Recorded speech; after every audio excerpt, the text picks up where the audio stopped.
এক গ্রামে একজন বিরাট ধনী লোক বসবাস করতেন। তিনি তার বাগান বাড়ির পিছনে একটি পুকুরে কুমির পুষতেন। একদিন তিনি তার বাড়িতে বিশাল বড় একটা পার্টির আয়োজন করলেন।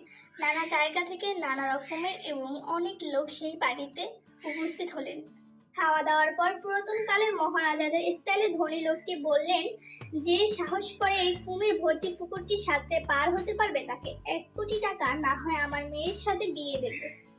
কথাটি শেষ না হতে হতে হঠাৎ করে ঝাপাং করে একটি শব্দ। সবাই তো অবাক হয়ে তাকিয়ে রইল, কি হলো? হঠাৎ করে দেখা গেল একটা ইয়ং যুবক ওই পুকুরের ভিতরে লাফ দিয়েছে। তার পেছনে 3টি কুমির। ছেলেটি অবশ্যই ভালো সাঁতার কাটে, তার উপরে প্রাণের মায়া। কোনো মতে হাঁপাতে হাঁপাতে অক্ষত অবস্থায় অন্য পাড়ে উঠলেন।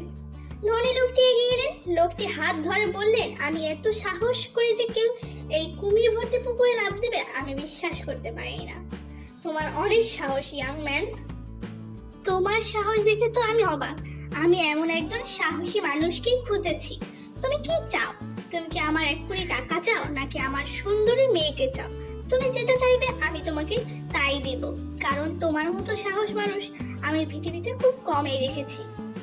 লোকটি হাঁপাতে হাঁপাতে বলল, আপনার টাকা, আপনার কন্যা আমি কিচ্ছু চাই না। আমি শুধু জানতে চাই কোন শালা এই পানির ভিতরে আমাকে ধাক্কা দিয়েছে। এখানে শিক্ষণীয় বিষয় এটাই, মানুষের জীবনের থেকে বড় কিছু নাই। টাকা এবং সুন্দরী নারী কোনো কিছুই মানুষের জীবনে চেয়ে বড় দামি না।